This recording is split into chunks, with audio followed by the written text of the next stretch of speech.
Well, hey there. Today is Wednesday, May the 20th. I'm Neil Davidson, pastor of Hope Chapel, and it's time for Wednesday's Word. This is kind of a new tradition we set up as we went into the coronavirus stay-at-home kind of journey, and I've been continuing it, and such a great response. Probably something we'll keep doing going forward. But today's a little bit different as I share. Usually I've been trying to bring a word of encouragement, and I hope there will be encouragement in what I share today. But today's going to be a lot more about the operational, some kind of the informational stuff, trying to communicate what's going on, because as many of you are aware of the fact now, Governor Baker here in the state of Massachusetts has issued guidance on how churches can reopen safely. And we're looking to do that as we move forward. I was one of a couple hundred, maybe 250 pastors, I think, that signed a letter saying, give us guidance and trust us to act with integrity in opening up safely. And he's granted us that trust. He's acted on that trust. And I, for one, and I believe our whole leadership team is committed to acting on that trust with integrity. So we're going to follow the guidance and do the best we can going forward. And so with that, I just want to bring you up to date on some things that are happening and how this is going to go and that kind of thing. So first of all, today's May 20th. This Sunday, May 24th, nothing is going to change. We're going to be Sunday morning live only, which is at 9 o'clock. It'll be online. There'll be a very skeleton crew of just 6 or 8 of us here in the building on Sunday. And we'll be bringing worship to you online as we have now for the last 10 weeks or so, right? And but the following week, things will change, right? So first of all, it can't be the same because of the guidance that's out there for us to do this safely. So it's going to be a little different. So we will continue Sunday morning live at 9 a.m., but we'll just be doing it with a live congregation. And I'll be saying a little bit more about what that will look like as I go through this message today. So at 9 o'clock, we'll have worship here in the building, and we're gonna relay out to the online experience the exact same thing that we've been doing these last 10 to 11 weeks. We will also be doing 2 other services as a part of that weekend. One of the services will be on Saturday night at 6. So that's actually May 30th, Saturday night at 6. And then there'll be a second service on the morning of the 31st at 11 a.m. Now, the reason we're doing that is because we can't have more than 40% of our capacity in the building, and we need to practice social distancing and wear masks while we're in the building. And so when we do the math, right, we're figuring that somewhere around 85 to 90 people is the amount of people we can have in the building and handle them safely with social distancing. And usually we were running about 375 on Sunday mornings, right? So it's a significant difference for us. So we're going up to a third service to provide for that, and trying to get enough people through the building. How many people you can put in our building really depends on what the configuration is. I mean, if we had all families of 8, we could seat them together, right? And we'd have get a lot more people in. If it was just all singles, and we have a number of those, and we love them, we're so grateful that they're a part of our church. A single person, we got to socially distance them from other households, and that reduces the number significantly, right? So just blending that all together and doing our best estimates to do this safely, we're looking at 85 to 90 people on a Sunday morning with a little bit of wriggle room in case we have some walk-ins, visitors, that kind of thing. And we're going to do the very best that we can to make this a great experience.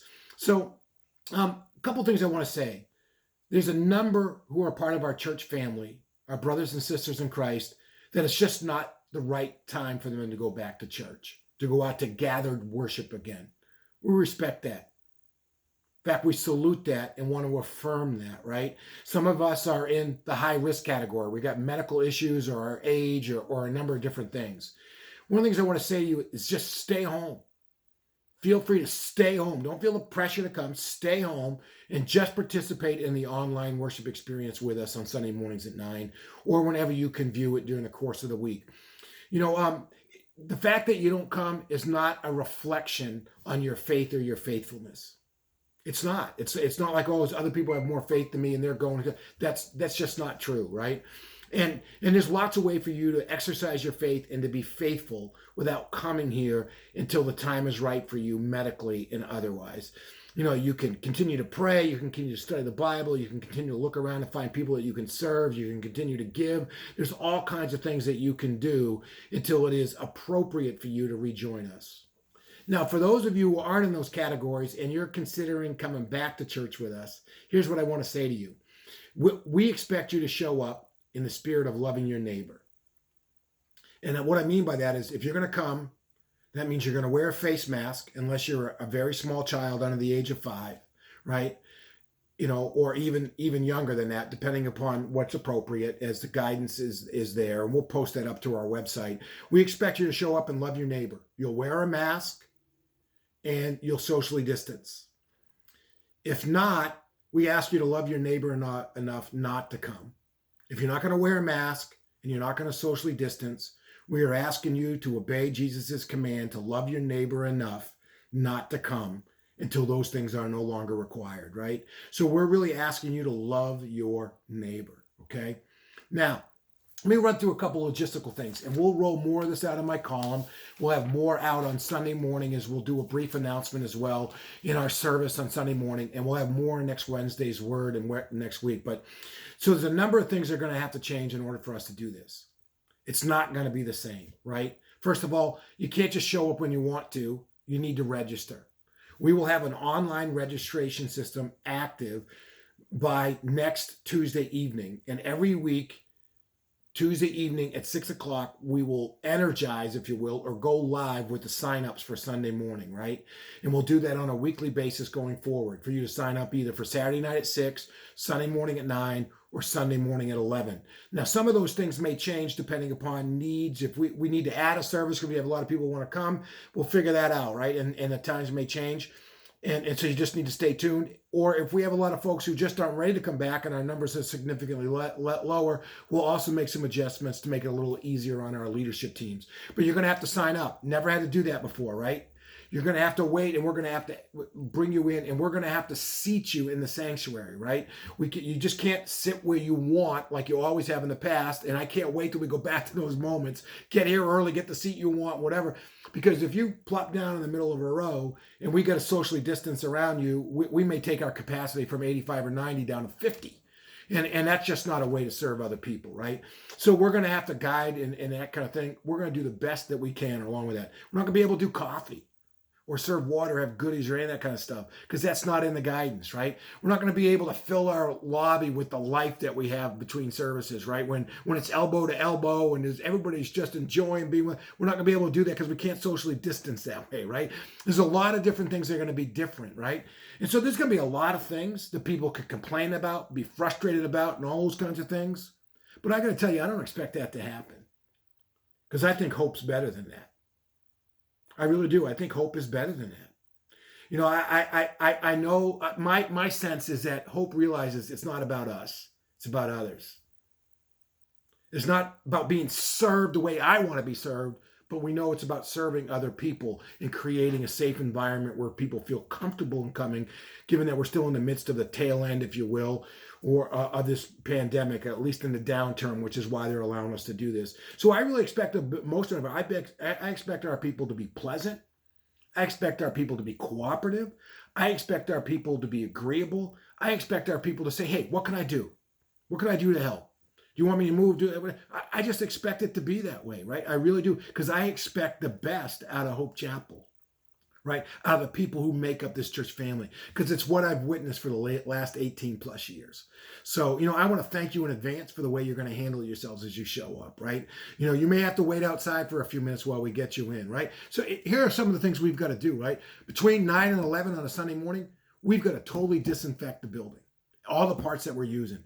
We have to go into every bathroom, the 2 main bathrooms. We've got to disinfect every faucet, every handle on the bathroom stalls, every flush valve, every toilet seat. We got to do that in the lobby. So it's going to be 30 minutes in the building where it's pretty much closed. So if you get here early, you're going to have to wait until we're done so we can get you in, right?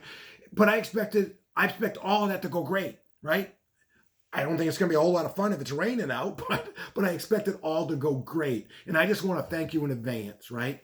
I just want to thank you in advance. for the way you're going to handle yourselves in these moments. I think it's going to be a real testimony to who we are as a church, and it's going to be we're just going to, it's going to be different. The singing's not going to be the same, all that kind of stuff, but it's going to be great, right? Because we're going to be back together. We're going to be gathered. And that's going to be a marvelous thing. Even if we can only see half a face, it's better than seeing no face, right? So it's going to be good stuff. Hey, listen, we're going to need volunteers. And here's my prayer. I want to pray that we have too many volunteers. I'm kind of praying that our leaders won't have to pick up a single phone to call anybody because they're going to get calls in advance. We're going to need people to do that cleaning. We're going to need at least 4 people after every service to clean, right? We are. And so I'm praying people say, sign me up for these weeks and I'll do it, right? We're going to need, our safety and security team and our greeters and ushers are already getting on board and getting trained, but we're going to need more, right? Our sound teams and our tech teams and our vocalists, worship teams, they're going to be working Saturday afternoons and Sunday mornings. And we're going to need members of that team to step up to get trained, to know what to do and to be a part of that. And I just pray that our response is going to be overwhelming. It's just going to be a great testimony to who we are as a church. And I really pray that we're going to be growing through this whole experience, right? Listen, there's lots of hurdles. We're doing the best we can. We're making it up as we go. We're being creative. But I want you to know we're doing this because we really love you guys and we love the Lord. We want to do this right, and we're doing it the best that we can. And we think you're going to do the same.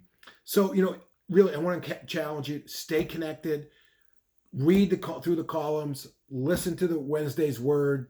If you don't know what's going on, please call, please check, share this with somebody else. When it comes to the time for online registrations, if you know somebody who's really not computer savvy, call them and say, do you want me to sign you up? Of course, they can always call the office during office hours and they'll get on the list as long as we have room and those kinds of things. It'll be great stuff. So it's really a chance for us to shine, right? So I got a challenge verse for us as we conclude this Wednesday's word, right? Here's my challenge. It comes from Colossians chapter 3. And I pray this would be just really our heart as we go through this next season. I don't know how long this 40% capacity and face masks and all that kind of stuff is going to go on. Governor may release this next time around. Who knows, right? We're just going to make the most of it as we go through in a way that glorifies Christ. And I think this is a great beacon for us, right? From Colossians chapter 3, verse 23. You might want to write that reference down. Colossians 3, verse 23. Maybe we can memorize this together as a church, right? Whatever you do it from the heart as something done for the Lord and not for people. Whatever you do it from the heart as something done for the Lord and not for people, knowing that you will receive the reward of an inheritance from the Lord. You serve the Lord Christ. Let that be evident in the ways we do things as we go forward. God bless. I look forward to talking to many of you in the days ahead. I look forward to seeing many, many, many of you, hopefully, who can do so safely on May 30th or May 31st. God bless and take care.